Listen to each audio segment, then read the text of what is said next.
என்னை மேய்க்கின்றார். தண்ணீரண்டை கூட்டி சென்று தாகம் தீர்க்கின்றார். தண்ணீரண்டை கூட்டி சென்று என் தாகம் தீர்க்கின்றார். சிங்க குட்டிகள் பட்டினி கிடக்கும் ஆண்டவரை தேடுவோர்க்கு குறை இல்லையே. ஹல்லேலூயா, thank you Jesus, ஆமென். ஆண்டவரை தேடுவோர்க்கு குறை இல்லையே.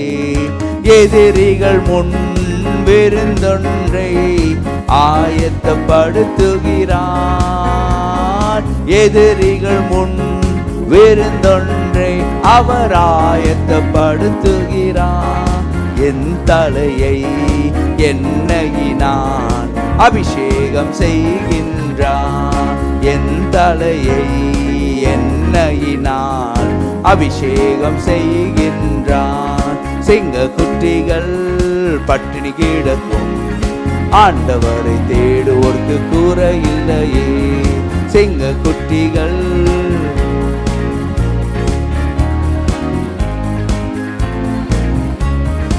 ஆத்துமாவை தேற்றுகிறார். ஆவியை பொழிகின்றார்.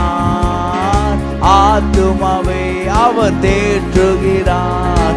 ஆவியை பொழிகின்றார். ஜீவனுள்ள நாட்களெல்லாம் கிருபை என்னை தொடரும். ஆமென். ஜீவனுள்ள நாட்களெல்லாம். ஹல்லேலூயா. சிங்க குட்டிகள் பட்டினி கிடக்கும் ஆண்டவரை தேடுவோர்க்கு குறை இல்லை. சொல்வோமா? சிங்க குட்டிகள் பட்டினி கிடக்கும் என் ஆண்டவரை தேடுவோர்க்கு குறை இல்லையே. குறை இல்லையே, குறை இல்லையே. ஆண்டவரை தேடுவோர்க்கு குறை இல்லையே. ஆமென். ஹல்லேலூயா, thank you Lord Jesus. என் தேவன் தம்முடைய மகிமையின் செல்வத்தினால், என் தேவன் தம்முடைய மகிமையின் செல்வத்தினால் குறைகளையே கிறிஸ்துவுக்குள் நிறைவாக்கி நடத்திடுவார். குறைகளையே கிறிஸ்துவுக்குள் நிறைவாக்கி தண்ணீரண்டை கூட்டி சென்று தாகம் தீர்த்திடுவார். தண்ணீரண்டை. சொல்வோமா? ஹல்லேலூயா, thank you Lord. ஜீவனுள்ள நாட்களெல்லாம் கிருபை நம்மை தொடரும்.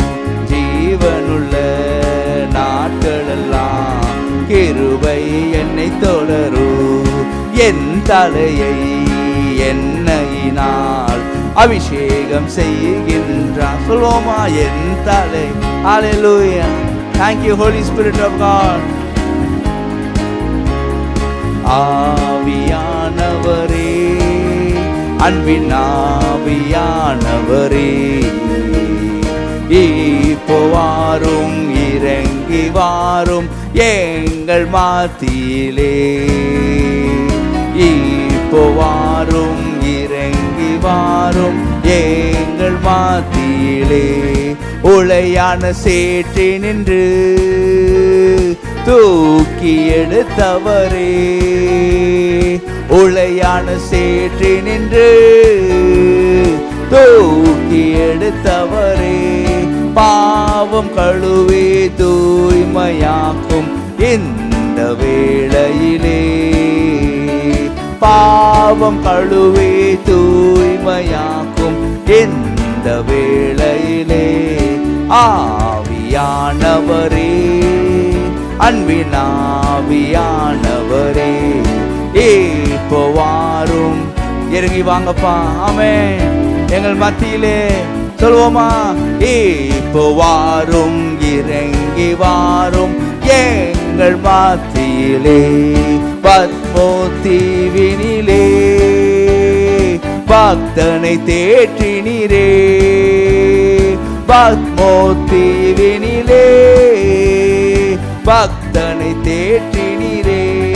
என்னைய காயங்களையும் தேற்றி ஆற்றவாரும் என்னவே. இந்த மாலை வேளையில இங்க இருக்கிறவர்களை ஒவ்வொருவரையும் அப்பா காயங்களை ஆற்றுங்க, தேற்றுங்க. எஸ் லார்ட், ஹalleluya. ஆவியானவரே, அன்பின் ஆவியானவரே, இப்போ வாரும், இறங்கி வாரும் எங்கள் மத்தியிலே. இப்போ வாரும், இறங்கி வாரும் எங்கள் மத்தியிலே. சீனாய் மலையினிலே இறங்கி வந்தவரே, சீனாய் மலையினிலே இறங்கி வந்தவரே. ஆத்மதாகம். ஆமென். Thank you Jesus. Hallelujah. ஆத்மதாகம் தீர்க்க வாரும் இந்த வேளையிலே. ஏக்கமுற்றேன், விரும்பி வந்தேன் உந்தன் பாதத்திலே. ஏக்கமுற்றேன், விரும்பி வந்தேன் உந்தன் பாதத்திலே. எழுந்து ஜொலிக்க எண்ணெயை ஊற்றும் இந்த வேளை. ஹalleluya, ஹalleluya. உமக்காய் எழும்பி பிரகாசிக்க, சாட்சிகளாய் வாழ. Thank you Lord, thank you Lord, thank you Lord. நன்றியோடு உம்மை ஸ்தோத்திரிக்கிறோம், நன்றியோடு உம்மை துதிக்கிறோம். Hallelujah, hallelujah, hallelujah. Thank you Jesus, thank you Jesus, thank you Lord. We praise you, we praise you, we praise you. Hallelujah. Thank you Holy Spirit of God. நன்றியோடு உம்மை ஸ்தோத்திரிக்கிறோம். நன்றி ஆவியானவரே. எங்க இருவர் மூவர் நாமத்திலே கூடியிருக்கிறார்களோ மத்தியில் இருப்பேன் என்று சொன்னீரே. நிலைகளை அறிந்திருக்கிறீரே. மத்தியிலே உலா வருகிற தெய்வமே, உமக்கே ஸ்தோத்திரம். Thank you Jesus. Hallelujah, hallelujah. எங்களை காண்பவர் நீரப்பா, எங்களை காப்பாற்றுபவர் நீரப்பா. Hallelujah. எங்களை சுமந்து செல்லுபவர் நீர். Thank you Lord, thank you Jesus. நன்றி அப்பா, நன்றியோடு உம்மை ஸ்தோத்திரிக்கிறோம், நன்றியோடு உம்மை துதிக்கிறோம். Hallelujah, hallelujah. Thank you Jesus, thank you. Jehovah ஈரே, தந்தையாம் தேவன், நீர் மாத்திரம் போதும் எனக்கு. யெகோவா ராஃபா, சுகம் தரும் தெய்வம், உம் தழும்புகளால் சுகமானோம். யெகோவா ஷம்மா, என் கூட இருப்பீர், என் தேவையெல்லாம் சந்திப்பீர். யெகோவா ஷம்மா, என் கூட இருப்பீர், என் தேவையெல்லாம் சந்திப்பீர். நீர் மாத்திரம் போதும், நீர் கரங்களை உயர்த்தி, நீர் மாத்திரம் போதும் எனக்கு. சொல்வோமா? ஆமென். Yes lord. நீர் மாத்திரம் போதும், நீர் மாத்திரம் போதும் எனக்கு. யெகோவா எலோஹி, சிருஷ்டிப்பின் தேவன், உம் வார்த்தையால் உருவாக்கி நீ. யெகோவா பரிசுத்த உன்னதர் நீரே, உம்மை போல் வேறு தேவன் இல்லை. யெகோவா ஷாலோம், உம் சமாதானம் தந்தீர் என் உள்ளத்திலே. யெகோவா ஷாலோம், உம் சமாதானம் தந்தீர் என் உள்ளத்திலே. எல்லோரும் நீர் மாத்திரம் போதும், நீர் மாத்திரம் போதும், நீர் மாத்திரம் போதும் எனக்கு. நீர் மாத்திரம் போதும். Yes lord. இயேசுவே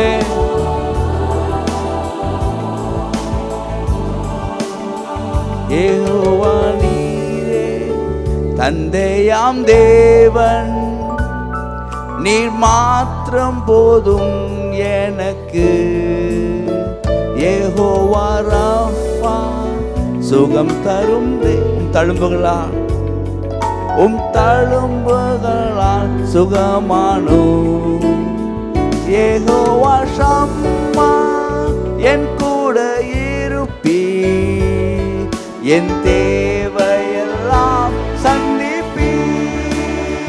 யெகோவா ஷம் எங்கள் நடுவில் இருக்கிற தெய்வமே, ஆமென். என் தேவையெல்லாம் சந்திப்பீ. நீர் மாத்திரம் போதும், நீர் மாத்திரம் போதும், நீர் மாத்திரம் போதும் எனக்கு. நீர் மாத்திரம் போதும், நீர் மாத்திரம் போதும்.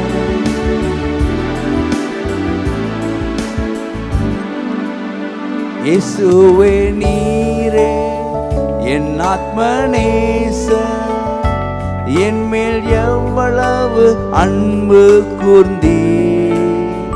என்னையே மீட்க உம்மையே தந்தீர், உம் அன்பிற்கு இணையில்லையே.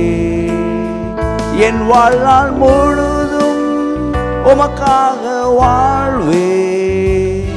நீரே என்றென்றும் போதும், என் வாழ்நாள் முழுதும் உமக்காக வாழ்வே. நீரே என்றென்றும் போதும், நீர் மாத்திரம் போதும், நீர் மாத்திரம் போதும். எஸ் லார்ட், ஹல்லேலூயா. நீர் மாத்திரம் போதும், நீர் மாத்திரம் போதும், நீர் மாத்திரம் போதும் எனக்கு. சொல்லுமா, நீர் மாத்திரம் போதும், நீர் மாத்திரம் போதும், நீர் மாத்திரம் போதும் எனக்கு. ஹல்லேலூயா. நீர் மாத்திரம் போதும். Thank you Jesus. Hallelujah, hallelujah. Thank you Lord. நீங்க போதும், உங்க அன்பு போதும்பா. Hallelujah, hallelujah. Thank you Jesus. Thank you Lord. We praise you. We give you all the glory. Hallelujah, hallelujah. என் உயிரான உயிரான உயிரான இயேசு, என் உயிரான உயிரான உயிரான இயேசு, என் உயிரான இயேசு, என் உயிரோடு கலந்தி என் உயிரே நான் உம்மை துதிப்பேன். என் உயிரே நான் உம்மை துதிப்பேன். என் உயிரான உயிரான, என் உயிரான உயிரான உயிரான இயேசு, என் உயிரான இயேசு, என் உயிரோடு கலந்து என் உயிரே நான் உம்மை துதிப்பேன். இந்த மாலை வேளையிலே எஸ் லார்ட், என் உயிரே நான் உம்மை துதிப்பேன்.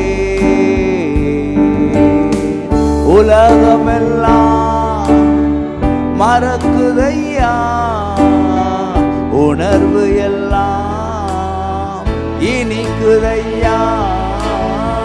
உலகமெல்லாம் எனக்கு மறக்குதையா, உணர்வு எல்லாம். உம் நாமம் துதிக்கையிலே இயேசையா, உம் அன்பை ருசிக்கையிலே ராஜா, உம் நாமம் துதிக்கையிலே இயேசையா, உம் அன்பை ருசிக்கையிலே என் உயிரான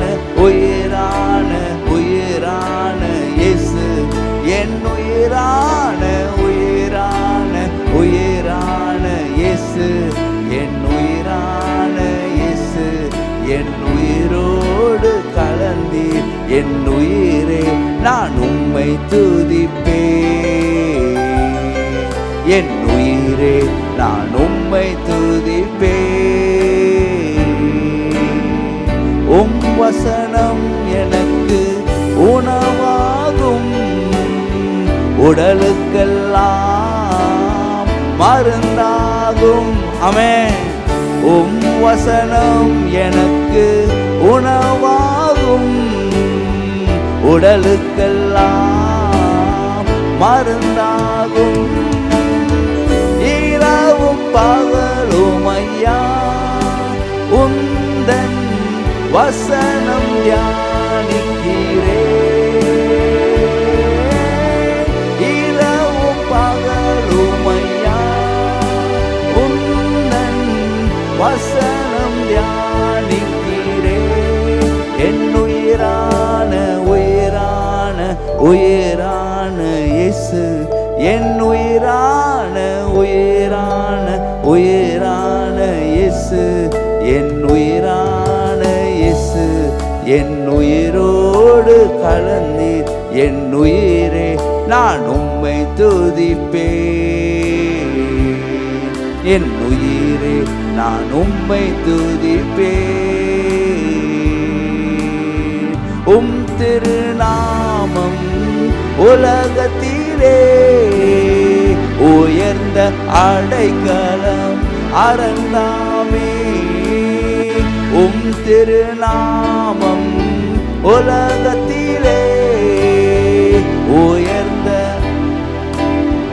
அரண்தாமே. நீதிமானதற்குள்ளே ஓடி சுகமாயிருப்பானே.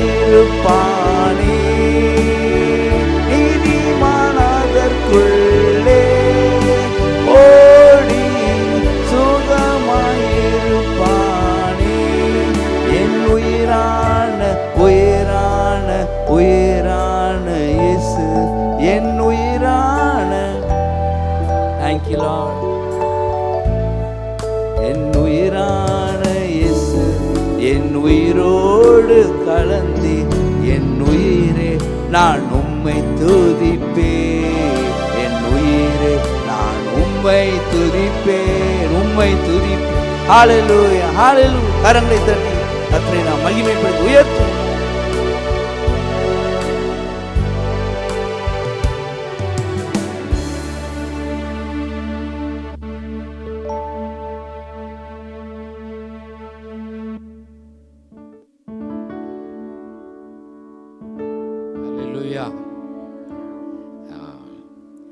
இது எனக்கு ரொம்ப நாளுக்கு முன்னால் வந்த பாட்டு இது.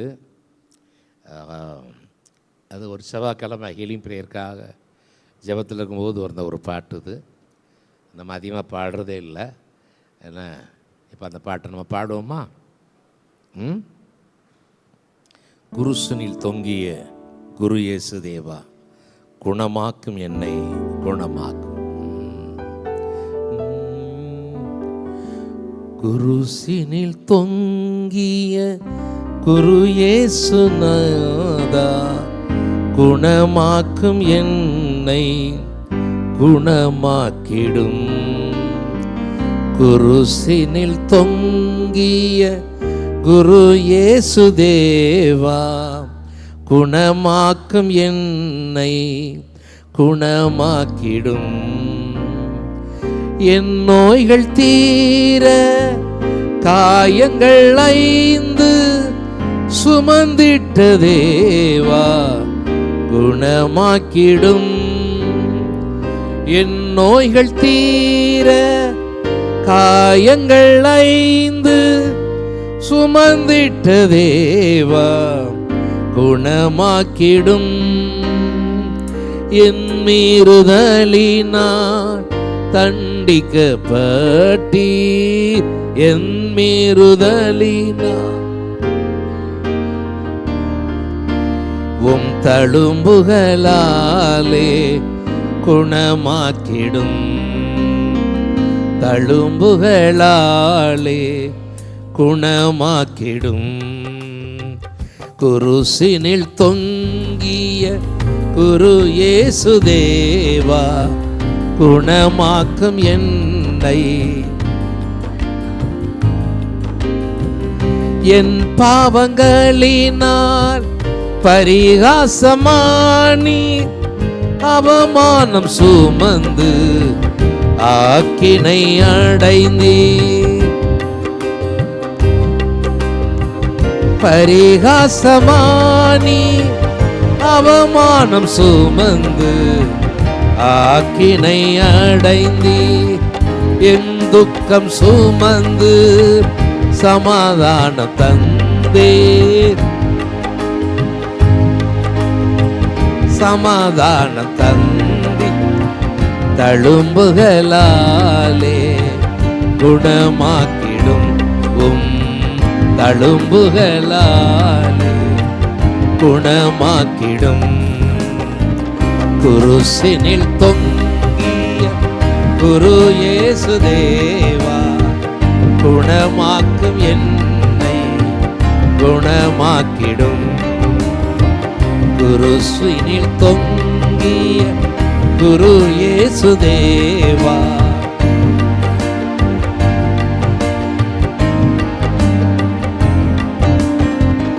அழகுமில்லை சௌந்தர்யமில்லை அன்பரே முகத்தில் அந்த கீழடைந்தீர். அழகுமில்லை சௌந்தர்யமில்லை அன்பரே முகத்தில் அந்த கீழடைந்தீர். தன்னையே பலியாய் எனக்காய் தந்தீர்.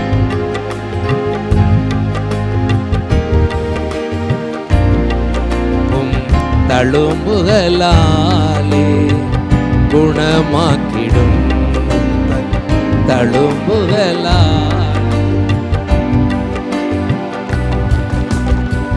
குருசினில் தொங்கிய குரு இயேசு தேவா குணமாக்கிடும். குணமாக்கிடும். குருசினில் தொங்கிய குரு இயேசு தேவா குணமாக்கும் என்னை. அப்படியே ஜெபம் பண்ணுவோமா? எங்களுக்காக கல்வாரி சிலுவை குருசினில் தொங்கி எங்கள் வியாதி விளைவின நோய்களை சிலுவையிலே சுமந்து எங்களுக்கு சுகத்தை கொடுத்த எங்கள் அன்பின் ஆண்டவரே, இப்போது உம்முடைய நாமத்திலே நாங்கள் கூடி வந்திருக்கிறோம். எங்களுக்குள்ள இருக்கிற வியாதிகளை, எங்கள் பலவீனங்களை, எங்கள் நோய்களை எல்லாம் ஆண்டவரே நீ நீக்கி போடுவீரா. உம்முடைய தலமுள்ள கரத்தை எங்கள் மேல் வைப்பீராக. எங்கள் மேல் வைப்பீராக. எல்லா வியாதிகளும், எல்லா நோய்களும், எல்லா பலவீனங்களும், எல்லா பிணிகளும் இயேசுவின் நாமத்திலே, இயேசுவின் நாமத்திலே அவுட் அவுட். வெளியே போ, போ வெளியே. என் ஆண்டவர் சுமந்துட்டார். என் வியாதியில சுமந்துட்டார், நோய்களை சுமந்துட்டார், பலவீனத்தை சுமந்துட்டார். நாங்கள் சுமக்க தேவையில்லை. அப்படியே தழும்புகளால் சுகமாயிட்டோம். ஆமென் சொல்லுவோமா? கரங்களை தட்டி ஆண்டவருக்கு நன்றி சொல்லுவோமா?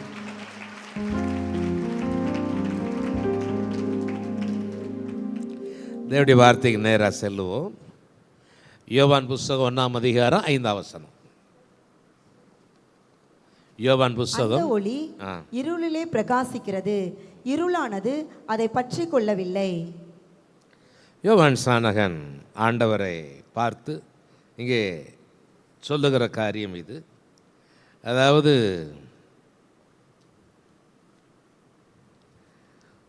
ஒளியானது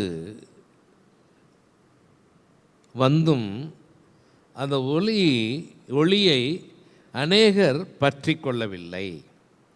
4ஆம் வசனம், அவருக்குள்ள ஜீவன் இருந்தது, அந்த ஜீவன் மனுஷருக்கு ஒளியாய் இருந்தது, அந்த ஒளி இருளிலே பிரகாசிக்கிறது. இருளிலே, அதாவது என்ன கேட்டீங்கன்னா, உலகத்தில் இருக்கிற மக்கள் எல்லாம் இருளில் இருக்கிறாங்க, பாவத்தில் இருக்கிறாங்க. அப்போ பாவத்தில் இருக்கிற மக்களுக்கு வெளிச்சம் கொடுக்க, ஒளி கொடுக்க இயேசு வந்தார். பாவத்திலிருந்து விடுதலையாக்க, பாவங்கிற இருளிலிருந்து அவர்களை விடுதலையாக்கிறதுக்காக இயேசு என்ன ஒளியாய் வந்தார்.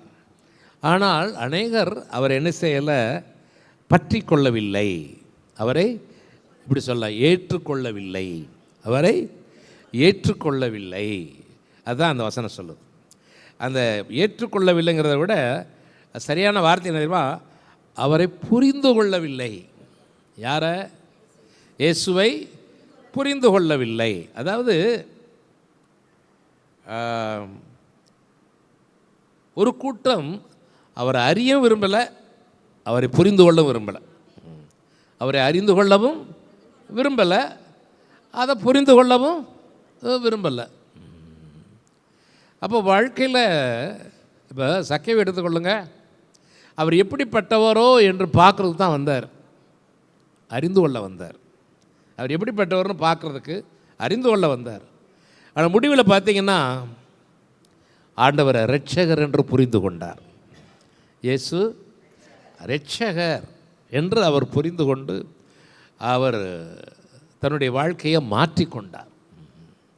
இயேசுவுக்கு தன் வாழ்க்கையை ஒப்படைச்சிட்டார், தன் வாழ்க்கையை ஒப்படைச்சிட்டார். அதனால் பார்த்தீங்கன்னா வாழ்க்கையில் மனமாற்றம், வாழ்க்கையில் மாற்றம் உண்டாயிடுச்சு. இயேசு சொன்னார், இவனும் ஆபிரகாமின் குமாரனாக இருக்கிறானே, இந்த வீட்டுக்கு ரட்சிப்பு உண்டாயிற்று. வீட்டுக்கு குடும்பத்துக்கே அப்படின்னா என்ன பண்ணுன்னா பாதுகாப்பு. ரட்சிப்புங்கிற வார்த்தைக்கு அர்த்தம் காப்பாற்றப்படுதல். இந்த குடும்பம் இனி காக்கப்படும், பாதுகாக்கப்படும், காப்பாற்றப்படும். இயேசு சொல்கிறார். எதுக்கு? நரகத்துக்கு போகாமல், பாதாளத்துக்கு போகாமல் இனி சக்கை குடும்பம் என்ன செய்யப்படும்? காப்பாற்றப்படும். தோத்திரம். புரிந்து கொண்டார். அப்போ இன்றைக்கி நம்ம வாழ்க்கையில் என்ன செய்யணும்? ஆண்டவரை அறிந்து கொள்வது மாத்திரமல்ல, புரிந்து கொள்ள வேண்டும். நான் கிறிஸ்தவனாக இருக்கிற போது, பாரம்பரிய கிறிஸ்தவனாக இருக்கும்போது நான் அறிந்து கொண்டது என்ன கேட்டிங்கன்னா, நிறையா நான் போன ஆலயத்தில் சொரூபங்களும் சிலைகளாக இருக்கும். அதெல்லாம் பார்க்கும்போது நான் அதை வணங்கினால், அதை தொழுது கொண்டால், அதை நான் தொட்டு முத்தமிட்டால், அது அவருக்கே நான் அந்த ஆராதனை செலுத்துவதாக நான் எண்ணிக்கொண்டேன். சிலையை தொட்டு கும்பிட்டா, தொட்டு முத்தம் கொடுத்தா, காலில் விழுந்தா, அது பாதத்தில் விழுந்தா, அது யாருக்கு செய்கிற ஆராதனை? தேவனுக்கே, கடவுளுக்கே செய்கிற ஆராதனைன்னு நம்பி அவைகளெல்லாம் செய்தேன். ஆனால் தேவனுடைய வார்த்தை எனக்கு வந்தது, எனக்கு வார்த்தை வந்தது, நீ கிறிஸ்தவனாக இருக்கலாம், நான் உன்னோட இல்லை அப்படின்னு. நான் என் கூட இல்லையா? ஆமாம், நான் கூட இல்லை. என்ன, நான் கிறிஸ்தவன் ஆயிடுச்சு, ஞானசாண்டது கிறிஸ்தவன் ஆயிடுறேன், அதனால தான் சொல்கிறேன் நான் கூட இல்லை அப்படின்னார். ஏன்னா நீ என்னை வெளியே வச்சு பார்க்குற, நீ என்னை உள்ளே வச்சு பார்க்கல. அப்போ நான் உனக்குள்ளே வரணும், அப்போ தான் நீ கிறிஸ்தவம் அப்படின்னார். அன்னைக்கு தான் ஆண்டவரை என் மனதார இருதயத்தில் ஏற்றுக்கொண்டேன். என்ன அதுக்கு பிறகு பார்த்தீங்க அப்படின்னீங்கன்னா, அப்போ அந்த ஆலயத்திலேருந்து என்னை நீ வெளியே வா அப்படின்னார். ஏன் ஆண்டவரே என்ன? அப்போ இங்கே வந்து அவர்கள் என்ன பார்க்க வரல, இங்கே வந்திருக்கிற மக்கள்லாம் இந்த சிலைகளை பார்க்க தான் வந்திருக்கிறாங்க, அதை தொழுது கொள்ள தான் வந்திருக்கிறாங்க, நீ வெளியே வா அப்படின்னார். ஆனால் நான் தான் என்ன செஞ்சேன், கொஞ்ச நாள் ஆண்டவரே எனக்கு வர விருப்பம் இல்லை, வெளியே வர விருப்பம் இல்லை, நீங்களே எனக்கு வெளியே கொண்டு வாங்க ஆண்டவரேன்னு சொல்லி ஆண்டவர்கிட்ட ஒப்பு கொடுத்தேன். அது பிறகு ஆண்டவரே அவங்களா பார்த்து என்னை வெளியே போன்னு சொல்கிறாள், நிலையாக்கிட்டார். அப்படி தான் நான் வெளியே வந்தேன். அப்போ என்னை புரிய வைத்தது அவருடைய வார்த்தை. சோதராமே அறிந்து கொண்டது. எனக்கு மதம் எதை கற்றுக் கொடுத்துச்சு, எதை எப்படி அறிய வைத்ததுன்னா, படங்கள், சிலைகள், சொருபங்கள், இவைகளில் தான். இவைகளுக்கு நீங்கள் மரியாதை செலுத்தினால் அது தேவனுக்கே நீ ஆராதனையும் மரியாதை செலுத்துவது அப்படின்னு. ஆனால் புரிந்து கொள்ளுதல் என்பது தேவனுடைய வார்த்தை எனக்கு வரும்போது தான் புரிந்து கொண்டேன். இல்லை, இது தவறு, ஆண்டவர் அங்கே இல்லை, இங்கே தான் இருக்கிறாரு, இங்கே தான் இருக்க விரும்புகிறாரு. ஒரு மனிதன் உண்டாக்குன சிலைக்குள்ளே, சொருவத்துக்குள்ளே அப்படி எப்படி உள்ளே போக முடியும்? அங்கே இருக்க முடியும்? நம்ம மத தலைவர்கள் அப்படி சொல்லி கொடுத்ததுனால அவங்க நாம் என்ன செய்யும், அதை அப்படியே வேத வாக்கை எடுத்துக்கிட்டோம், சொன்னபடியே நம்ம நடத்துக்கிட்டோம். ஆனால் என்ன தேவனுடைய வார்த்தை தான் எனக்குள்ள ஒரு புரிந்து கொள்ளுதலை கொடுத்தது. அதுதான் என் வாழ்க்கையை மாற்றியது. சோத்திரம், ஆமென் சொல்லுங்க. அல்லேலூயா. அப்போ இன்றைக்கு தேவன் உங்களோடு பேசுகிற காரியம் என்ன, அறிவல்ல, புரிதல். தேவனை அறிந்து கொள்வதை பார்க்கிலும் புரிந்து கொள்ளுதல் முக்கியம். தோத்திரம், ஆமென் சொல்லுங்க. அதில் தான் ஒரு 4 குறிப்பில் நான் சொல்ல போகிறேன். அதாவது நிக்கதேமு ஒரு பெரிய இஸ்ரவேல் ஜனங்களில் ஒரு பெரிய தலைவர், ஒரு பெரிய பரிசேயர். அப்படின்னா அவரது தலைவர், போதகர், நல்ல பிரமாணங்களை, சட்டத்திட்டங்களை, ஆவிக்குரிய சட்டத்திட்டங்களை அறிந்த, நியாயப்பிரமாணத்தின் சட்டத்திட்டங்களை அறிந்தவர் போதகர். ஆனால் அவர் கொஞ்சம் தேவனுக்கு பயந்தவர், என்ன, தேவனுடைய வார்த்தையிலே வாழக்கூடியவர். அவருக்கு என்ன கேட்டிங்கன்னா, இயேசு கிறிஸ்துவை குறித்து எல்லா பரிசேயர், சதுசேயர், வேதபாரகர்லாம் அவருக்கு விரோதமாகவே அவர்கள் காணப்பட்டார். ஆனால் இவருக்கு என்ன கேட்டீங்கன்னா யோசித்தார். என்ன யோசிச்சார்னா, தேவன் ஒருவனோடு இல்லைன்னா இப்படி அற்புதங்கள் நடக்காதே. தேவன் ஒருவரோடு இல்லைன்னா இப்படி அற்புதங்கள் நடக்காதே. மரித்தோர் எழுந்தார்கள், என்ன, குருடர்கள், கண்ணே இல்லாதவர்கள் கண்ணு வந்துச்சு, கை சூவி போனவரெல்லாம் கை நல்லா ஆயிடுச்சு, முடவர்களாம் நடக்க ஆரம்பித்தாங்க, ஊமையர்லாம் பேச ஆரம்பித்தாங்க. இப்போ இதெல்லாம் அவர் கேள்விப்பட்ட போது, தேவன் ஒருவரோடு இல்லைன்னா இப்படிப்பட்ட அற்புதங்கள் நடக்காதே. அப்போ தேவன் அவரோடு இருக்கிறாரு. அது அறிவு இருந்துச்சு. என்ன அறிவு? தேவன் அவரோட இருக்கிறதுனால இதெல்லாம் நடக்குது அப்படின்னு. இப்போ என்ன செய்கிறாங்க கேட்டிங்கன்னா, ஆண்டவர்கிட்ட வர்றார். அப்போ ஆண்டவர்கிட்ட வந்தபோது ஆண்டவர், நீ மறுபடியும் பிறவாவிட்டால் பரலோக ராஜ்யத்தில் பிரவேசிக்க முடியாது அப்படின்னு, மறுபடியும் பிறக்கணும். அப்போ அவர் சொல்கிறாரு, நான் முதிர் வயதான பிறகு என் தாய் வயிற்றில் போயிட்டு நான் மறுபடியும் பிறக்க முடியுமா, எப்படி அப்படின்னு. அப்போ ஆண்டவர் என்ன சொல்கிறாரு கேட்டிங்கன்னா, ஒருவன் ஜலத்தினாலும் ஆவியினாலும் பிறவாவிட்டால் அவன் தேவனுடைய ராஜ்யத்தில் பிரவேசிக்க மெய்யாவே நமக்கு சொல்லுவேன். மாம்சத்தில் பிறக்கிறது மாம்சமாக. இப்போ தாய் வயிற்றில் பிறக்கும்போது மாம்சத்தில் பிறந்தோம், மாம்சமாகவே இருக்கிறோம். என்ன, அதனால் ஆவியினால் பிறப்பது, அப்போ ஆவியில் பிறக்கிறது எப்படி?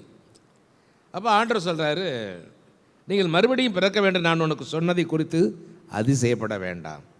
காற்றானது தனக்கு இஷ்டமான இடத்துலேருந்து வீசுகிறது, சத்தத்தை கேட்கிறாய், ஆகிலும் அது என்ன இடத்துலேருந்து வருகிறது என்றும் இன்னும் இடத்துக்கு போகிறது என்றும் உனக்கு தெரியாது. ஆவியில் பிறந்தவன் அவனும் அவனும் அப்படியே இருக்கிறான். இன்னைக்கு மழை பெஞ்சுது. மழை எங்கிறது பெய்யுது? நமக்கு தெரியுது, வானத்தில் தான் பெய்யுது. இது எங்கே போகுது? எங்கே போகுது? கடலுக்கு போகுது. அப்போ கடலில் இருந்து ஆவியாய் மேலே இது நமக்கு தெரியுது. அதனால தான் ஆண்டவர் இதை ஒரு ஓமையை கொடுக்கல. எவ்வளோ நல்ல ஞானம். அதனால எதை ஆண்டவர் ஓமையை காட்டுறாரு? காற்றை காட்டுறாரு. காற்று எங்கேருந்து வந்து தெரியுமா? அது எங்கே போகுதுன்னு தெரியுமா? ஆனால் அந்த காற்றின் சத்தத்தை நம்ம என்ன செய்கிறோம்? கேட்குறோம். அந்த காற்று நம்ம மேலே வீசுவதை உணர்கிறோம். அதுபோல் மறுபடியும் பிறந்தவன் என்ன, நான் மறுபடியும் பிறந்திருக்கிறேன்னு என்ன செய்ய முடியும்? அவனால் உணர முடியும், பார்க்க முடியாது. எவ்வளோ அழகாக அதை விளக்குறார் பார்த்தீங்களா? என்ன, அப்போ அதுக்கு நிக்கதேமு சொல்கிறான், இவைகள் எப்படி ஆகும்? ஈஸ்வரன் நோக்கி, இஸ்ரவேலின் போதகனாக இருந்த இவைகளை அறியாமல் இருக்கிறாயா? நான் உனக்கு சொல்லுகிறேன், நாங்கள் அறிந்திருக்கிறதை சொல்லி நாங்கள் கண்டதை கொடுத்து சாட்சி கொடுக்கிறோம், நீங்களோ எங்கள் சாட்சியை ஏற்றுக்கொள்கிறதில்லை. பூமிக்கடுத்தவைகளை குறித்து நான் சொல்லியும் நீங்கள் விசுவாசிக்கவில்லையே, பரம காரியங்களை உங்களுக்கு சொல்லுவேன், ஆனால் எப்படி விசுவாசிப்பேன்? இப்போ தான் சொல்கிறாரு, நான் யார் புரிய வைக்கிறார் பாருங்களேன். பரலோகத்திலிருந்து இறங்கினவரும் பரலோகத்தில் இருக்கிறவருமான மனுஷகுமாரனை அல்லாமல் பரலோகத்துக்கு ஏறினவன் ஒருவனும் இல்லை. இது எப்படி சொல்லலாம்? பரலோகத்திலிருந்து இறங்கினவர், பரலோகத்துக்கு ஏறுகிறவர், பரலோகத்தில் இருக்க போகிறவர். சோத்ரா என்ன அப்படின்னு சொல்லிட்டு ஒருவனும் அப்படி இல்லை அப்படிங்கிறார். யார் அப்படி கிடையாது? இறங்கினவனும் கிடையாது, ஏறினவனும் கிடையாது, என்ன அங்கே இருக்க போகிறவரும் கிடையாது. ஆனால் ஆண்டவர் சொல்கிறார், இறங்குறவரும் இறங்கினவரும் ஏறுகிறவரும் இருக்க போகிறவரும் அப்படின்னு. அடுத்தவர் என்ன சொல்கிறார் இங்கே, அப்போ நான் எங்கேருந்து வந்தேங்கிறத சொல்லிட்டார். நான் இங்கேருந்து பரலோகத்திலேருந்து நான் வந்திருக்கிறேன் அப்படிங்கிறார். அடுத்து என்ன சொல்கிறாங்க கேட்டிங்கன்னா, மோசே இப்போ எதுக்காக வந்தேன் அப்படின்னு சொல்கிறார் பாரு. நான் மோசே எப்படி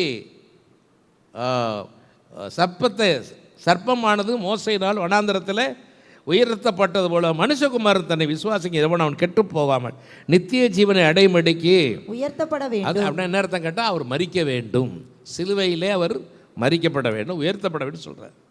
அப்போ இந்த காரியத்தை ஏற்றுக்க முடியாது. என்னங்க, மெஸ்ஸியா சாக மாட்டார் அப்படின்னு தான் யூதர்களுடைய இது.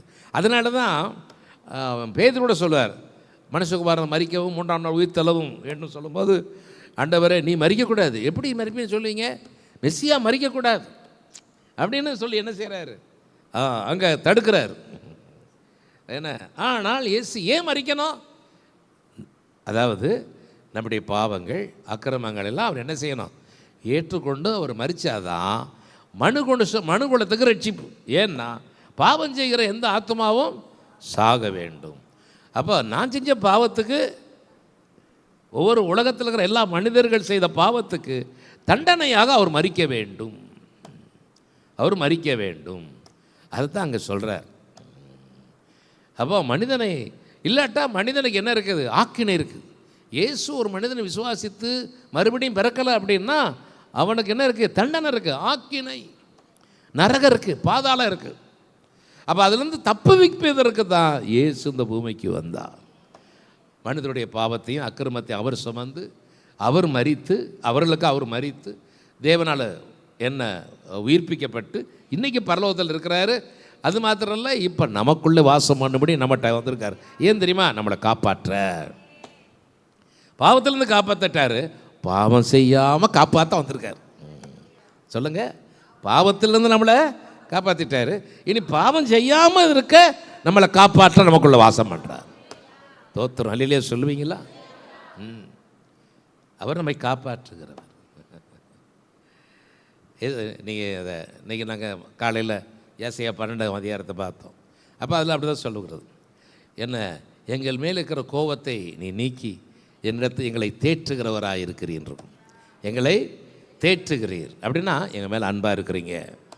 அன்றைக்கி கோபமாக இருந்தீங்க, நான் நம்ம ஏற்றுக்கொள்வதற்கு முன்பாக என் மேலே எப்படி இருந்தீங்க, கோபமாக இருந்தீங்க. இப்போ நம்ம ஏற்றுக்கொண்ட பிறகு என் மேலே என்னவாக இருக்கிறீங்க, அன்பாக இருக்கிறீங்க. சோத்திரம். என்ன அடுத்து என்ன சொல்கிறாரு, என்ன, நீர் எங்களை காப்பாற்றுகிறீர். என்ன அந்த 12 வாசிங்க. இதோ தேவனே என் ரட்சிப்பு, நான் பயப்படாமல். தேவனே என் ரட்சிப்புனா, தேவனே நீர் என்னை காப்பாற்றுகிறீர் அப்படி என்ன அர்த்தம், என் மேலே அன்பாக இருக்கிறீங்க, என்னை காப்பாற்றுறீங்க. என்ன, அப்போ 2 இடத்துல வரும். முதல் வரியிலையும் ரட்சிக்கிறீன்னு இருக்கும். கடைசி அது அடுத்த வரி, கடைசி வரியில் பாருங்கள், ரட்சிப்பும் அவரே எனக்கு ரட்சிப்புமானவர். அப்படின்னு என்ன அர்த்தம்னா, அதாவது உலகத்தில் ரட்சிக்க வந்திருக்காரு, என்ன, அதுக்கு பிறகு உலகத்திலிருந்து ரட்சிப்பு, உலகத்தில் ரட்சிப்பு அப்படின்னா என்ன அர்த்தம், இந்த உலகத்தால் நாம் பாதிக்கப்படாதபடிக்கு, பாவம் இல்லாமல் வாழ்வதற்கு, என்ன, அநீதி இல்லாமல் வாழ்வதற்கு நம்ம பாதுகாக்க இயேசுல இருக்கிறார். அடுத்து அவர் வரும்போது, நம்மை பகிரங்கமாக வரும்போது நம்மளை கூட்டி செல்லுவார். ஸ்தோத்திரம், ஆமீன் சொல்லுங்க. உலகத்தில் பாதுகாப்பு, அப்புறம் உலகத்திலிருந்து பாதுகாப்பு. புரியுதா உங்களுக்கு? உலகத்தில் பாதுகாப்பு, அப்புறம் உலகத்திலிருந்து பாதுகாப்பு. அதுக்கு தான் இயேசு, இப்போ இயேசு நமக்குள்ளே வாசம் பண்ணுறார், என்னை காப்பாற்றுவதற்காக. இல்லையா சொல்லுவோமா? ரைட். அப்போது இதைத்தான் பேசிகிட்டு இருக்கிறார். அதனால் அடுத்து என்ன சொல்கிறாரு, 18 அவரை விசுவாசிக்கிறவன் ஆக்கினைக்குள்ளாக தீர்க்கப்படான், விசுவாசியாதவனோ தேவனுடைய ஒரே பேரான குமாரனுடைய நாமத்திலே விசுவாசமாக இராதபடியினால் அவன் ஆக்கினை தீர்ப்புக்கு உட்பட்டாயிற்று. இப்போ பாருங்க, ஒளியானது உலகத்திலே வந்திருந்தும் மனுஷனுடைய கிரியைகள் பொல்லாதவளாய் இருக்கிறபடியால் அவர்கள் ஒளியை பார்க்கல, இருளை விரும்புகிறதே அந்த ஆக்கினை தீர்ப்புக்கு காரணமாக பொல்லாங்கு செய்கிற எவனும் ஒளியை பகைக்கிறான், தன் கிரியைகள் கண்டிக்கப்படாதபடிக்கு ஒளியிடத்துக்கு வராதுங்க. இந்த பரிசேர் சதுசேர் வேதபாரகர்கள்லாம் ஏன் ஆண்டவரை விசுவாசிக்க முடியல, ஏற்றுக்கொள்ள முடியலைன்னா, அவர் போதனையை அவர்கள் அங்கீகரிக்க முடியல அப்படின்னா அவருடைய போதனை அவர்களை கடிந்து கொள்ளுது. அவருடைய குற்றங்களை, அவருடைய தவறுகளை கடிந்து கொள்ளுது. அப்போ கடிந்து கொள்வது அவனுக்கு பிடிக்கல. அதனால் நீ யாரையா எங்களை கடிந்து கொள்ள? நாங்கள் தான் மக்களை நடத்துகிறவர்கள், நீ எங்களையே கடிந்து கொள்ள வந்துட்டியா?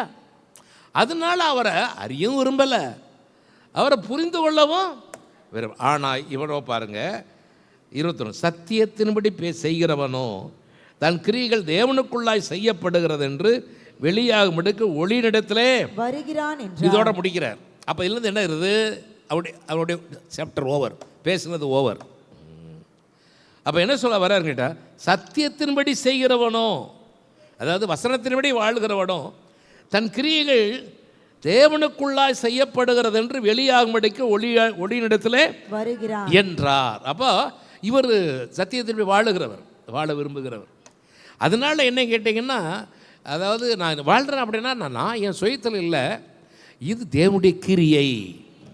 அப்போது நான் வசனத்துக்கு நான் கீழ்ப்படியணும்னா தேவனிடத்தில் கிரியை செஞ்சால் தான் நான் என்னால் என்ன செய்ய முடியும்? கீழ்ப்படிய முடியும்.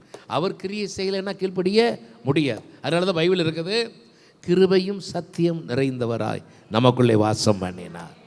அப்போ சத்தியம் என்ன? சத்தியத்தின்படி நடப்பதற்கு நமக்குள்ளே கிருபையை தர்றார். கிருபை நமக்கு பலனை தருது, பலன் நம்மை வசனத்தில் வாழ வைக்குது. ஆனால் நாம வாழ நினச்சா முடியாது. அப்போ இது அவர் உணர்றார். ஆகா, நம்ம சத்தியத்தை நடக்கிறோம் அப்படின்னம்னா என்ன? இது தேவனுடைய கிரியை. அதனால தான் என்னால் சத்தியத்தில் வாழ முடியுது. என்ன? அதனால தான் நான் இவர்கிட்ட வந்திருக்கிறேன், ஒளியை தேடி வந்திருக்கிறேன் அப்படிங்கும்போது இப்போ அவர் விசுவாசிக்க ஆரம்பிக்கிறார். சொல்லுங்கள், புரிந்து கொண்டார். இவ்வளோ புரிவதற்கு இவ்வளோ காரியத்தை ஆண்டவர் பேசிட்டார். இப்போ புரிந்து கொண்டார். புரிந்து கொண்ட பிறகு ரகசிய கிறிஸ்தவனாக இருந்தார். வெளியே சொன்னால் என்ன ஆகிடும்? பகிரங்கமாக சொன்னால் நம்மளை ஒரு போட்டு தள்ளிடுவாங்க. ஏன்னா இவர் பெரிய போஸ்ட்டில் இருக்கார். இவர் ஒரு அதிகாரி, பரிசேராக இருந்து ஒரு அதிகாரியாக இருக்கார். இவர் எல்லாரும் மதிக்கிறாங்க. ஏன் மதிச்சா தெரியுமா? அந்த மனுஷன் சத்தியத்தை நடக்கிற மனுஷன், அதனால எல்லாரும் அவரை மதிப்பாங்க. ஆனால் என்ன கேட்டிங்கன்னா, அவரை ஏதாவது பண்ணி அவரை குற்றப்படுத்தி உள்ளே கூட தள்ளி போட்டுருவான், உள்ளே சிறையில் கூட வச்சுருவான்.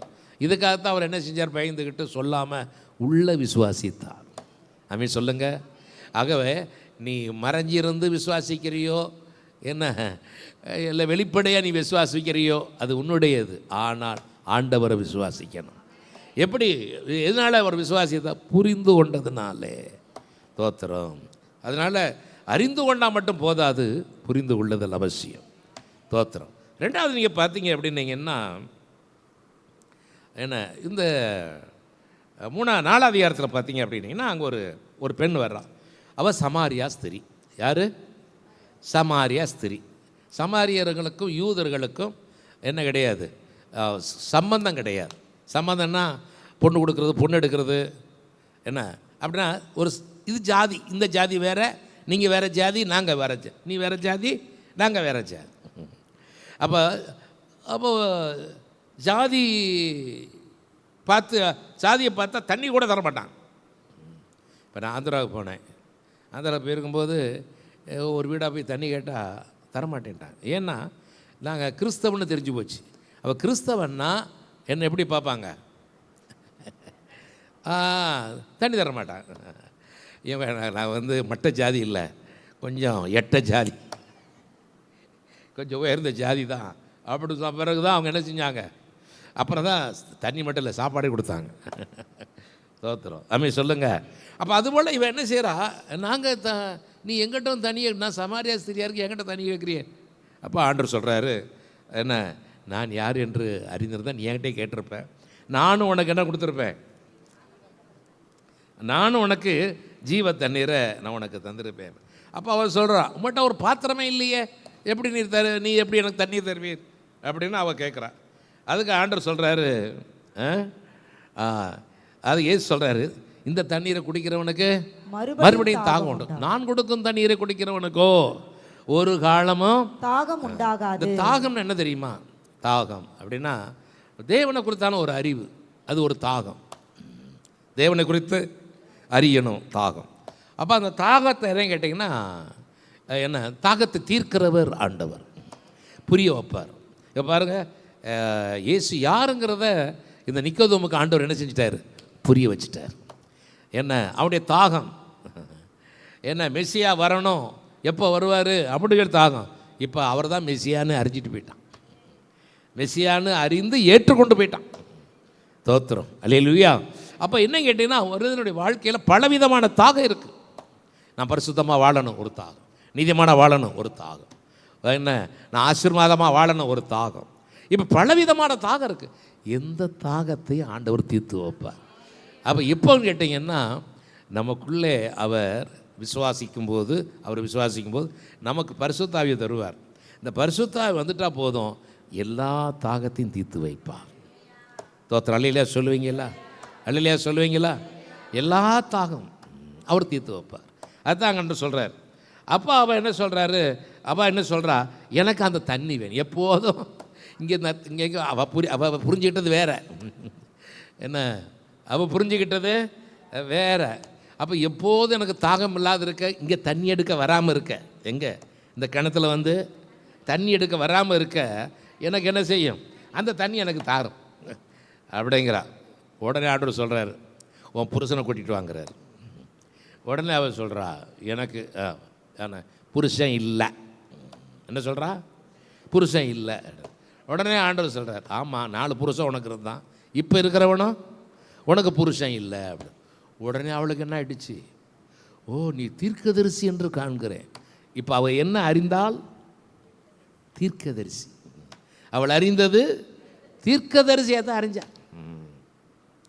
அதுக்கு பிறகு அவள் சொல்கிறா, எங்கள் பிதாக்கள் இந்த மலையிலே தொழுது கொண்டார்கள், நீங்கள் எருசலேமில் போய் ஸ்தலத்தில் எருசலேம் ஆலயத்தில் போய் தொழுது கொள்கிறீங்க, எங்களை அனுமதிக்க மாட்டீங்களே அப்படின்னு அவள் கேட்குறா. அதுக்கு அவர் சொல்கிறாரு, என்ன நீங்கள் இந்த மலையிலும் எருசலேமில் மாத்திரமல்ல எங்கும் பிதாவை தொழும் காலம் வருகிறது. தோத்திரம், அல்லையே சொல்லுவீங்களா? தோத்திரம். ஒரு ஏரியாவில் ஒரு ஆலயம் தான் இருக்குது. இன்றைக்கி பார்த்தீங்கன்னா ஒரே ஏரியாவில் எத்தனை சபை இருக்குது? இந்த தெருவிலேயே எத்தனை சபை இருக்குது, அடுத்த தெருவில் எத்தனை சபை இருக்குது. இந்த தண்டையார்பேட்டைக்கு ஒரு ஆலயம் தான் இருக்கும். ஆனால் இந்த தண்டையார்பேட்டையில் கிட்டத்தட்ட எனக்கு தெரிஞ்சு ஒரு 30 சபை இருக்கும். தண்டையார்பேட்டையில் தண்டையார்பேட்டையில் எனக்கு தெரிஞ்சு நான் 91 ஊழியர் ஆரம்பிக்கும் போது ஒரே ஒரு சபை தான் இருந்துச்சு. என்ன, church of God. Pastor Joshua இருந்தார் தண்டையார்பேட்டையில்.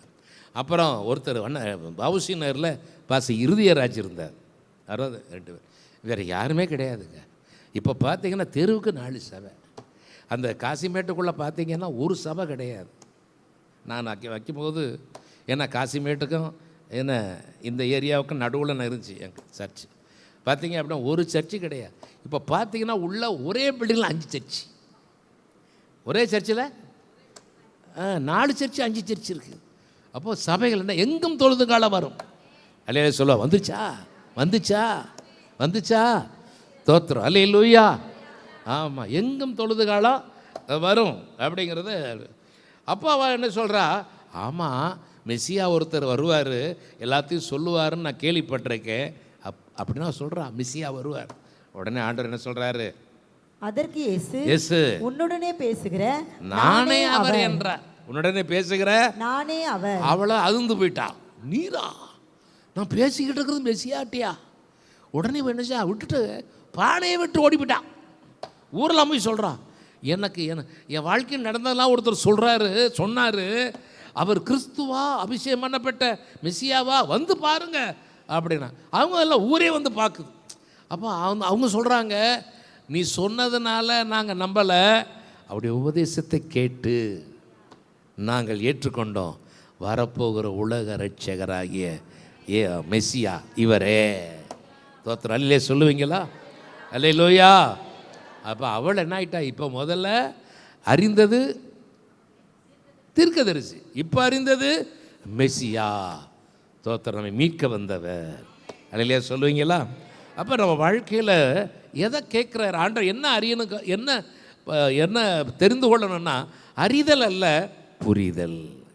சொல்லுங்க, அறிதல் அல்ல புரியணும். நீங்கள் புரிஞ்சுக்கிட்டீங்கன்னா ஆழத்துக்குள்ளே போயிட்டுவீங்க. தேவனை குறித்தான காரியங்களில் ஒரு ஆழத்துக்கு போயிடுவீங்க. கர்த்தருக்கு ஸ்தோத்திரம். மெஸ்ஸியா. ஸ்தோத்திரம். அதே போல் பாருங்கள், மூணாவது பேதுரு வாழ்க்கையை பார்க்குறோம். யார் வாழ்க்கை? பேதுரு வாழ்க்கையில் 5ஆம் அதிகாரம் 5ஆம் வசனம் வாசிங்க.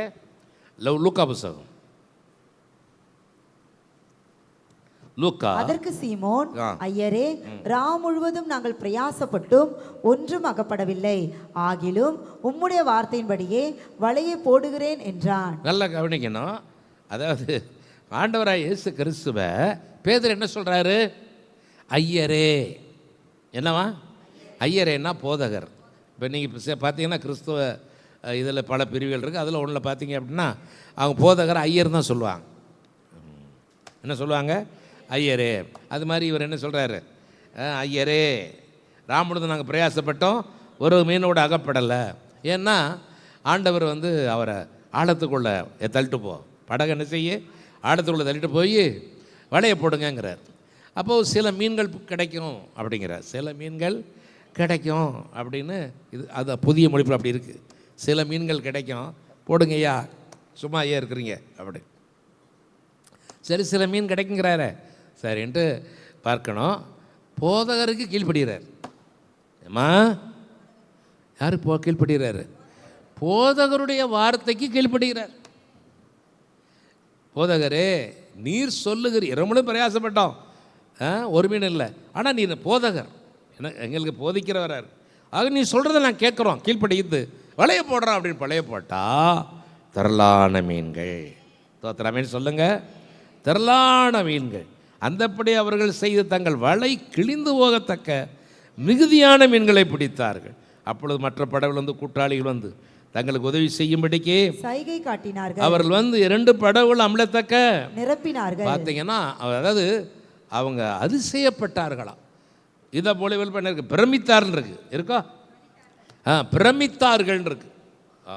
மீனை பார்த்து பிரமித்தபடினால் அப்படின்னு. ஏன்னா வாழ்க்கையிலே அவன் மீன் இவ்வளோ பார்த்ததில்லை, பிடிச்சதில்லை. பார்த்தா இன்னைக்கு இவ்வளோ மீன். தோத்துறோம். எந்த படகு நிறைஞ்சி அவன் கூட்டாளி அங்கே மீன் பிடிச்சா அவங்கள கூப்பிட்டு வாயா. தோத்துறோம். அந்த படகு நிறைஞ்சி இவ்வளோ மீன். அற்புதம். அப்போ தான் அவர் ஆச்சரியப்படுறாரு. இவர் யாரா இல்லை, ஐயர் இல்லை, இவர் ஆண்டவர். என்ன சொல்கிறாரு? இவர் ஐயர் இல்லை, ஐயருக்கு போதிக்க தான் தெரியும். ஆனால் ஐயர் என்னைக்கு அற்புதம் செஞ்சார்?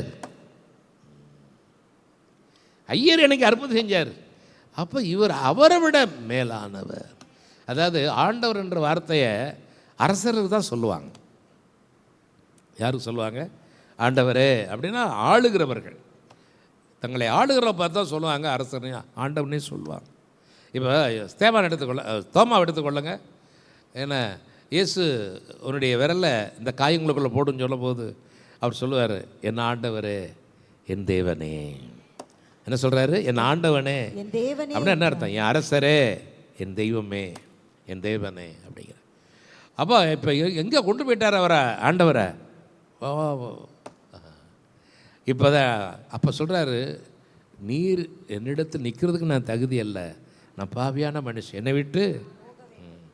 போதகர் பக்கத்தில் நிற்கலாம் பாவியாக இருந்தாலும், ஆனால் ஆண்டவருக்கு முன்னால் நான் நிற்கக்கூடாது அப்படின்னு நினச்சிடுறாரு. ஆண்டவரே, நான் பாவியான மனுஷன், என்னை விட்டு போயிட்டுங்கிறேன். அப்போ ஆண்டவர் சொல்கிறாரு, வா, நான் உன்னை மனுஷர்களை பிடிக்கிறவர்கள் ஆக்குவேன் அப்படி சொல்லி ஆண்டவர் அவரை அழைக்கிறார். பாருங்க, இப்போது அந்த அறிந்து கொள்ளுதல், அறிந்து கொள்ளுதல் அவரை கடலில் வலையை போட வச்சது, கீழ்ப்படிய வச்சது. இப்போது வலையை விட்டுட்டு என் பின்னாடி வான்னு சொன்ன உடனே பின்னாடியே போயிட்டார். ஏன்? புரிந்து கொள்ளுதல். இந்த புரிந்து கொள்ளுதல் இல்லாமல் ஊழியத்துக்கு வர முடியாது. இந்த புரிந்து கொள்ளுதல் இல்லாமல் ஊழியத்துக்கு வரவும் முடியாது, ஊழியம் செய்யவும் முடியாது.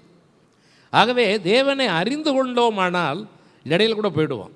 70 பேர் ஊழியம் செஞ்சாங்க ஆண்டவர்கிட்ட, 12 பேர் இல்லாமல் 70 பேர் ஊழியம் செஞ்சாங்க. இந்த 70 பேரும் பார்த்தீங்க அப்படின்னீங்கன்னா ஆண்டவரை தேடிகிட்டே பின்னாடியே வந்துகிட்டு இருந்தான்.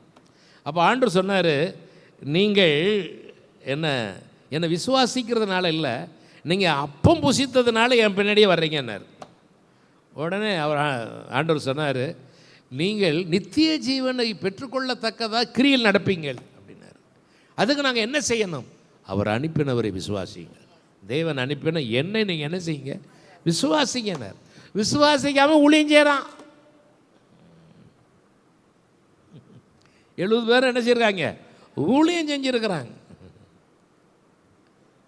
அப்போ தான் ஆண்டவர் என்ன, நானே வானிலிருந்து இறங்கி வந்த ஜீவ அப்பம், இந்த அந்த அப்பத்தை புசிக்கிறவன் என்ன சொல்கிறாரு? நான் தாண்டா வார்த்தை, இந்த வார்த்தையை நீ புசிச்சேன்னா உனக்கு நித்திய ஜீவன் உண்டு, இந்த வார்த்தையின்படி நடந்தேன்னா உனக்கு உயிர்த்தெழுதல் உண்டு, கடைசி நாளில் நான் அவனை எழுப்புவேன். எவன் வார்த்தையில் வாழ்கிறாங்களோ அவனை எழுப்புவேன் அப்படிங்கிறார். அப்போ அவங்களால என்ன செய்ய முடியல? புரிந்து கொள்ள முடியலை, புரிந்து கொள்ள முடியலை. அதனால தான் சொல்கிறான் ஆண்டவரே, இந்த கடினமான உபதேசம் எங்களுக்கு வேணாம் அப்படின்னு சொல்லிட்டு எடறி போயிட்டாங்க. ஆண்டவரே வேணான்ட்டு போயிட்டாங்க. அப்போ தான் இயேசு கேட்குறாரு, இந்த 12 பேரை பார்த்து கேட்குறாரு, அவங்கெல்லாம் போயிட்டாங்க, நீங்களும் போக விரும்புகிறீங்களா அப்படின்னாரு. நான் போக மாட்டேன். என்ன, நித்திய ஜீவ வசனங்கள் உம்மிடத்தில் அல்லவா உண்டு. நித்திய ஜீவ நித்திய ஜீவ வசனங்கள் உம்மிடத்தில் அல்லவா உண்டு. அப்போ நீ எங்களுக்கு கொடுக்குற போதனை எங்களை வாழ வைக்குது. அப்போ ஆண்டவரை பார்க்கும்போது அவர் எப்படி பார்த்தாருன்னு ஆண்டவர் சொன்னார், இங்கே தான் எனக்கு வாழ்வு, நீங்கள் தான் எனக்கு என்னவா இருக்கிறீங்க. அப்போ என் வாழ்வாதாரமே என்ன? வருமானம் தானே. வாழ்வாதாரமே வருமானம் இல்லையா? வருமானம் இல்லையா? அப்போ அந்த வருமானத்தை கொடுத்துருக்கிறாரு அப்படின்னா அவர் யார்?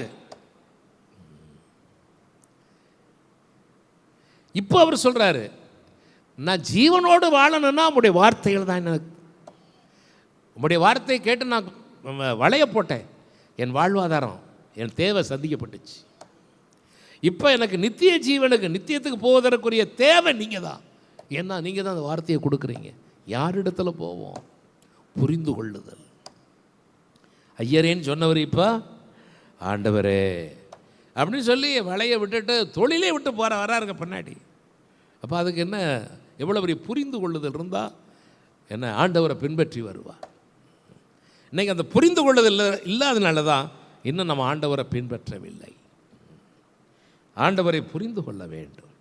என்கிட்ட என் வாழ்க்கையில் அற்புதங்களை பார்த்து நான் ஆண்டவரை பின்பற்றலை, அவருடைய வார்த்தையை கேட்டு தான் பின்பற்றினேன். என் வாழ்க்கையில் அற்புதங்களை செஞ்சேன். இப்போ சொல்லுவேன், இப்போ நிறைய அற்புதம் நடந்திருக்கு என் வாழ்க்கையில். ஆண்டவர் நிறைய செஞ்சுருக்கார். என் மனைவி எனக்கு கொடுத்தது அற்புதம், பிள்ளைகளை எனக்கு கொடுத்தது அற்புதம், சபை இவ்வளோ பெரிய சபையை கொடுத்தது அற்புதம். இதெல்லாம் அற்புதங்கள். அதெல்லாம் ஆனால் நான் ரட்சிக்கப்பட்ட புதுசில் எல்லாம் எனக்கு அற்புதங்கள்னு ஒன்றும் கிடையாது. வார்த்தை தான் என் வாழ்வாக மாறியது. என்ன, அப்போ நான் புரிஞ்சுக்கிட்டேன். அதாவது வாழ்க்கையில் நம்பிக்கையற்றவனாக இருந்தேன். நமக்கு வாழ தெரியல, நமக்கு வாழ தெரியல. மற்றவெல்லாம் என்ன செய்கிறான்? தந்திரத்தில் வாழ்கிறான். நமக்கு தந்திரமும் தெரியலை, மந்திரமும் தெரியலை. சோத்திரம். ஆமென். தந்திரமும் தெரியலை, ஒன்றும் தெரியல, எப்படி வாழ போகிறோம்? இதான் ஒரு கேள்வியாகவே இருந்துச்சு எனக்கு. ஆனால் இயேசு வந்த உடனே, எனக்குள்ளே வந்த உடனே நான் நம்ப ஆரம்பிச்சிட்டேன். எனக்கு வாழ தெரியாது, இவர் என்னை வாழ வச்சிருவார். அந்த நம்பிக்கையில் இன்றைக்கி ஓடிட்டுருக்கிறேன். தோத்திரம் இல்லையே சொல்லுங்கள். வாழ தெரியாது, ஆனால் எதையும் நின்று சாதிக்க எனக்கு தெரியும். ஏன் தெரியுமா? என்னோடு இருக்கிறவர் என்னை நடத்துவார். தோத்திரம் இல்லையே சொல்லுங்கள். ஆமாம். அதுவாக வாழ்க்கையில் நம்பிக்கை இல்லாமல் இருக்கீங்களா? ஆனால் இயேசு உங்களுக்கு வாழ்க்கைக்கு வேணும். அவர் உங்களுக்குள்ளே வந்துட்டார்னா போதும். அவர் உங்களை நம்பிக்கையாக மாறிட்டார்னா, ஆமாம், நீங்கள் கொடுத்து வச்சவங்க. சொல்லுங்கள், கொடுத்து வைத்தவர்கள். தெரியுதா? அப்படின்னா அர்த்தம் தெரியுதா? இல்லை, நீ கொடுத்து வச்ச ஆசாமியா, நீ நினைக்கிறதெல்லாம் நடக்குது, நீ விரும்புகிறதுலாம் கிடைக்குது அப்படின்னு என்ன அர்த்தம்? நீ கொடுத்து வச்ச ஆசாமியம். அது மாதிரி தோத்தர் அல்லையே சொல்லுவோமா? அதனால் என்ன, அறிதல் என்பதை விட ஆண்டவர் புரிதலை விரும்புகிறார். இதுதான் ஆண்டவர் பேச சொன்னார். என்ன, புரிந்து கொள்ளுதலை குறித்து பேச அப்படின்னு. கடைசியாக நம்ம பார்க்குறோம் கேட்டிங்கன்னா, யோவான் இயேசு கிறிஸ்துவ தேவகுமாரனாகத்தான் அறிந்தார். எப்படி அறிஞ்சார்? ஆனால் அவர் புரிந்து கொண்டது தேவனாக. ஆமென். யோவான் பாருங்க 1ஆம் அதிகாரம் 34-40 வரை.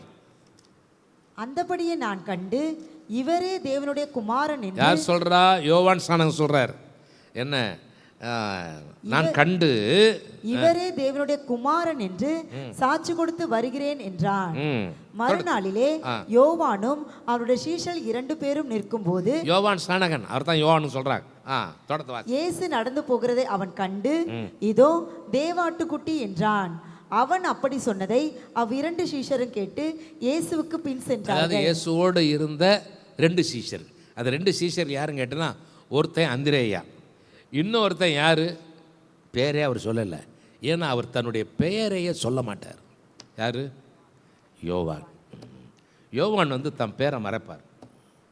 தன் பேரை சொல்லவே மாட்டார் எந்த இடத்துல. இங்கே அவர் சொல்லவே இல்லை, பார்த்தீங்களா? தன் பேரை மறைக்கிறவர், மறைத்து கொள்ளுகிறவர், தன்னை மறைக்கிறவர். என்ன அப்போ பாருங்க, அவர் 2 பேர், இந்த 2 பேரும் இங்கே முதல்ல யார்கிட்ட இருக்காங்க? சீஷராக இருக்கிறாங்க. யோவான் சான இடத்துல பேதுருடைய சகோதரன் அந்திரேயாவும் யோவானும் சீஷரில் இருக்கிறாங்க. இப்போ 2 பேரும் பக்கத்தில் இருக்கும்போது யோவான் ஸ்நானகன் சொல்கிறாரு, இவரே தேவனுடைய குமாரன் என்று சாட்சி கொடு. மறுநாளிலே யோவானும் அவருடைய சீஷர் 2 பேரும் நிற்கும்போது இயேசு நடந்து போகிறது அவன் கண்டு, இதோ தேவ ஆட்டுக்குட்டி என்றான். தேவ ஆட்டுக்குட்டினா என்ன? தேவனுடைய குமாரன், தேவனுடைய குமாரன், இதோ தேவ ஆட்டுக்குட்டி என்றான். அவன் இப்படி சொன்னதே அவர் 2 சீஷரும் கேட்டு இயேசுவுக்கு பின் சென்றார்கள். ஆமென். அல்லேலூயா சொல்லுங்க. இப்போ அவர் என்ன அறிஞ்சுக்கிட்டாரு? யோவான் இந்த 2 பேருமே இயேசுவை எப்படி அறிந்து கொண்டார்கள்? சொல்லுங்க. தேவனுடைய குமாரன். ஏன்னா அதான் அவர் சொல்லிட்டு இருக்கிறார். யோவான் சார் அப்படி தான் சொல்லிக் கொடுக்குறாரு.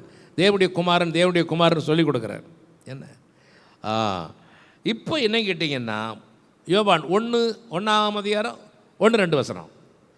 ஆதியிலே வார்த்தை இருந்தது, அந்த வார்த்தை தேவனிடத்தில் இருந்தது, அந்த வார்த்தை தேவனாய் இருந்தது, அவர் ஆதியிலே தேவனோடு இருந்தார், சகலமும் அவர் மூலமாய் உண்டாயிற்று, உண்டானதொன்றும் அவரால் எல்லாமல் உண்டாகவில்லை. அப்புறம் என்ன சொல்றாரு? இவர் தாங்க தேவன், இவரால் தான் உலகம் படைக்கப்பட்டுச்சு, உலகம் அவரால் தான் படைக்கப்பட்டுச்சு, மனுஷன் அவரால் தான் படைக்கப்பட்டான். மனுஷனை படைச்சது யாரு? இயேசு. இவர் தேவன். அவருடைய புரிந்து கொள்வது என்ன மாறிடுச்சு? முதல்ல எப்படி பார்த்தார் அவரை? தேவகுமாரன். இப்போ அவர் எப்படி பார்க்குறாரு? தேவனா பார்க்குற. அந்த புரிந்து கொள்வது வேணும். நீ யாரு கேட்டாலும் இயேசு யாருன்னு கேட்டா அவர் தேவன் இன்னைக்கு சொல்லணும். நீங்கள் தோத்தர் அல்லையா சொல்லுவீங்களா? அல்லையா சொல்லுவீங்களா? ஆமாம். அவர் யார்? தேவன். ஆதியிலே தேவனோடு இருந்தார். என்ன? வார்த்தையாக இருந்தார். முதல்ல அவர் தேவனிடத்தில் வார்த்தையாக இருந்தார், அடுத்து தேவனாகவே இருந்தார். அவரால் தான் தேவன் அவரை கொண்டு தான் உலகத்தை உண்டாக்கினார். அவரை கொண்டும் அவருக்காக உண்டாக்கப்பட்டது. அவர் தான் நம்மளை படைச்சார். எதுக்காக? அவருக்காகவே. சொல்லுங்க. யாருக்காக? அவருக்காக தான் வாழணும். அவருக்காக வாழத்தான் நம்மளை படைச்சிருக்கார். அப்போ அவர் யார்? தேவன். அந்த புரிந்து கொள்ளுதல் யார் கிடைச்சது? யோவான். அப்படி தான் ஆண்டவர் நம்மளை என்ன செய்கிறாரு? புரிந்து கொள்ளணும். தேவன் என்ன செய்யணும்? புரிந்து கொள்ளணும். அறிவோடு நிற்கக்கூடாது. அவரை புரிந்து கொண்டால் நீங்கள் ஒரு நாளும் இடற மாட்டீர்கள். அறிந்து கொண்டவர்கள் இடறினார்கள், புரிந்து கொண்டவர் இடறவே இல்லை. தோத்தர் அல்லையே சொல்லுங்கள். எந்த சூழ்நிலையிலும் எந்த காலத்திலும் சோத்தரம் நீங்கள் இடறவே மாட்டீங்க. அதைத்தான் இன்றைக்கி ஆண்டவர்களோடு பேசுகிறார். தோத்தர் அமீன் சொல்லுங்கள். புரிந்து கொண்டவர்கள் அவன் நித்திய ஜீவனுக்கு தகுதியுள்ளவர்களாய் காணப்பட்டார்கள். பரலோகத்துக்கு போவதற்கு தகுதி உள்ளவர்களாய் காணப்பட்டார்கள். மற்றவரை தகுதிப்படுத்துகிறவர்களாய் காணப்பட்டார். மற்றவரையும் தகுதிப்படுத்துகிறவர்களாய் காணப்பட்டார். இன்றைக்கி என்னுடைய வாழ்க்கை அப்படி மாறும். ஆமென் சொல்லுங்க. ஜெபம். எல்வொளாம் நீரே உமக்கு ஆரம்பம் இல்லையே, எல்வொளாம் நீரே உமக்கு ஆரம்பம் இல்லையே, உம்மை கண்டவர் இல்லையே, உம்மை அறிந்தவர் இல்லையே, உம்மை புரிந்தவர் இல்லையே, உமக்கு உருவங்கள் இல்லையே. நீரே உன்னத, நீரே பரிசுத்த, நீரே மகத்துவ, உம்மை ஆராதிப்பே. நீரே உன்னத, நீரே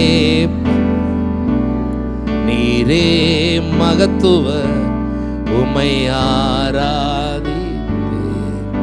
நல்ல தகப்பனே, நாங்கள் உம்மை அறிந்தவர்களாய் மாத்திரம் இல்லை, நாங்கள் புரிந்து கொண்டவர்களாக நாங்கள் மாறும்போது தான் ஆண்டவரே நமக்கு உமக்கு உகந்தவர்களாக நாம் இருப்போம், உமக்கு உகந்த மக்களாக நாங்கள் இருப்போம். ஆண்டவரே, ஆண்டவர் நீர் எமக்கு உகந்தவராய், எங்களுக்கு உகந்தவராய் நீர் இருப்பீர். ஆண்டவரே தோத்திரம். ஆண்டவரே, ஆண்டவரே எங்கள் வாழ்க்கையை நாங்கள் புரிந்து கொள்ளும்படி எங்கள் மனதை திறப்பீராக, எங்கள் மனக்கண்களை திறப்பீராக.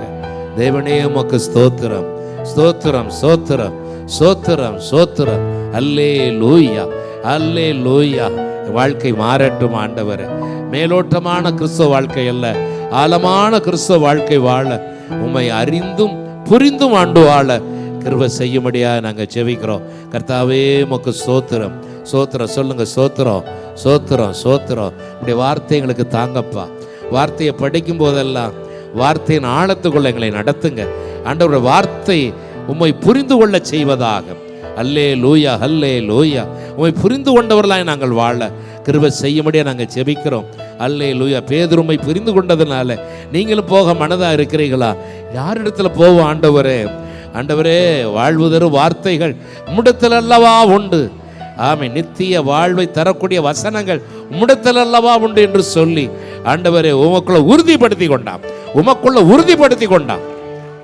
தீபாக்கா ராஷாலா தாராபாலா, உமக்குள்ள நாங்கள் உறுதியான வாழ்க்கை வாழணும், உறுதியான வாழ்க்கை வாழணும், உத்தமமான வாழ்க்கை வாழணும், உண்மையான வாழ்க்கை வாழணும். தேவன்கள் உதவி செய்வீராக. ஆமென். புரிந்து கொள்ளும் ஆற்றலை கர்த்தர்களுக்கு தருவீராக. ஞானத்தை மாத்திரமல்ல, உணர்வையும் அருளும் ஆவியத்தார், உணர்வையும் அருளும் ஆவியை தருவீராக. ஸ்தோத்திரம், ஸ்தோத்திரம், ஸ்தோத்திரம்ப்பா. அப்படியே இப்படி ஜனங்களை கர்த்தர் ஆசீர்வதிப்பீரா, பலப்படுத்துவீராக. ஆண்டவரே உமக்கு ஸ்தோத்திரம், ஸ்தோத்திரம், ஸ்தோத்திரம். ஆண்டவரே அற்புதங்களை செய்தீரே, ஆண்டவரே பேதருக்கு அற்புதங்களை செய்தீரே, ஆண்டவரே அற்புதங்களை செய்து புரிய வைத்தீரே. இப்படி பிள்ளைகளுடைய வாழ்க்கையில் அற்புதங்கள் நடக்கட்டும், அதிசயங்கள் நடக்கட்டும். வாழ்க்கையில் இருக்கிற ஆண்டவரே வறட்சி நீங்கட்டும், சோர்வுகள் நீங்கட்டும், வருமானம் பெருகட்டும், வருமானம் பெருகட்டும், பிரயாசத்துக்கு அதிக பலன் உண்டாகட்டும், அதிகமான பலன் உண்டாகட்டும். அல்லேலூயா, அல்லேலூயா, அல்லேலூயா. நிறைவான நிறைவான நிறைவான ஆசீர்வாதம் வருவதா, நிறைவான வருமானம் வருவதா. கர்த்தர் அற்புதத்தை செய்வீராக, அற்புதங்களை செய்வீராக. அல்லேலூயா, அல்லேலூயா, அல்லேலூயா. தாழ்த்தப்பட்ட நிலையில் இருந்த 5 புருஷனோடு வாழ்ந்த அவருடைய வாழ்க்கையை கர்த்தர் மாற்றினீர் ஆண்டவர், கர்த்தர் வாழ்க்கையை மாற்றினீர் ஆண்டவர். எங்க வாழ்க்கை மாறட்டும், மாறட்டும், மாறட்டும், மாறட்டும். பாவ வாழ்க்கையிலிருந்து கர்த்தர் விடுதலை தருவீராக, விடுதலை தருவீராக, விடுதலை தருவீராக. வெற்றி வாழ்க்கை தருவீராக. அல்லேலூயா, அல்லேலூயா, அல்லேலூயா. ஆண்டவரே உமக்கு ஸ்தோத்திரம். நிக்கதோமு ஆண்டவரே உம்மை அறிய முடிய வந்தான், அவன் உம்மை புரிந்து கொண்டதுனால நீர் மரித்த போது ஆண்டவரே உம்மை அடக்கம் பண்ணுகிற, உமக்கு ஊழியம் செய்கிற பாக்கியத்தை கர்த்தர் அவனுக்கு தந்தீர் ஆண்டவரே. அல்லேலூயா, அல்லேலூயா. யாருமே அவனை அடக்கம் பண்ண, உம்மை அடக்கம் பண்ண முன் வரல, சீசர்லமும் கூட இல்லை. ஆனால் இந்த நிக்கதோமு மறைவா இருந்த அந்தரங்க சீசனா இருந்த அவன் உமக்கு ஊழியம் செய்த ஆண்டவரே. அதுபோல நாங்கள் ஊழியம் செய்யணும் அப்பா. அல்லேலூயா, அல்லேலூயா, அல்லேலூயா. மரித்த சடலத்துக்கு அல்ல, உயிருள்ள உயிருள்ள ஆண்டவர், உயிருள்ள உமக்கு உமக்கு ஊழியம் செய்ய கர்த்தர்களை எழுப்புவீரா, எழுப்புவீரா. ராபாக்கா ஷாலாதா ராதாலா ரீமாமா காலாதா ராபாலா. அல்லேலூயா, அல்லேலூயா. ஆசீர்வதிங்கப்பா பிள்ளைகளை, ஆசீர்வதி. மழையை பார்க்காம உம்மை தேடி வந்தாங்களே, அதுக்குரிய பலனை தருவீரா, பலனை தருவீராக, பலனை தருவீராக. என்னுடைய விண்ணப்பம் வேண்டுதல் நிறைவேற்றுவீரா. வாழ்க்கையை ஆசீர்வதி, சரீரத்தை ஆசீர்வதி, குடும்பத்தை ஆசீர்வதி, உடைய பிரயாசங்களை ஆசீர்வதி, நன்மையால் நிரப்பு. இயேசுவின் நாமத்தில் பிதாவே. அன்பான நேயர்களே, இந்த ஆராதனை உங்களுக்கு ஆசீர்வாதமாக இருந்திருக்கும் என்று விசுவாசிக்கிறோம். மேலும் எங்கள் ஆராதனைகளை நீங்கள் காண விரும்பினால் Jesus with us church Chennai என்ற சேனலை சப்ஸ்கிரைப் செய்யவும். மற்றும் இந்த நிகழ்ச்சியின் மூலம் நீங்கள் பெற்ற ஆசீர்வாதத்தை எங்களோடு பகிர்ந்து கொள்ள நீங்கள் அழைக்க வேண்டிய தொலைபேசி எண் 9840930894. எங்கள் சபையின் முகவரி Jesus with us church, number 2, Kailasam street, nearby Bharat petroleum, Tondiarpet, Chennai 81. இயேசு நம்மோடு சபை, எண் 2, கைலாச தெரு, பாரத் பெட்ரோலியம் அருகில், தண்டையார்பேட்டை, சென்னை 81. கர்த்தர் தாமே உங்களை ஆசீர்வதிப்பாராக.